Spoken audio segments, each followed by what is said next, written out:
Hi friends, tea updates YouTube ఛానల్కి స్వాగతం.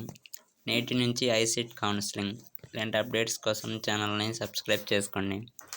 రాష్ట్రంలో ఎంసీఏ, ఎంబీఏ కోర్సులలో ప్రవేశాలకు సంబంధించి ఐసెట్ 2024 కౌన్సిలింగ్ ప్రక్రియను శుక్రవారం నుంచి ప్రారంభిస్తున్నట్టు ఉన్నత విద్యా మండలి vice chairperson P. Uma Maheshwari Devi గురువారం ఒక ప్రకటనలో తెలిపారు. ఆగస్టు 1వ తేదీ వరకు రిజిస్ట్రేషన్, ఈ నెల 27 నుంచి ఆగస్టు 3వ తేదీ వరకు ధృవపత్రాల పరిశీలన, 4 నుంచి 7వ తేదీ వరకు ఆప్షన్ల ఎంపిక, 8న ఆప్షన్లకు మార్పు చేసుకోవచ్చునన్నారు. అభ్యర్థులకు తొలి దశ సీట్లను 10వ తేదీన కేటాయిస్తామని తెలిపారు. ఇలాంటి అప్డేట్స్ కోసం ఛానల్ని సబ్స్క్రైబ్ చేసుకోండి. Thank you for watching.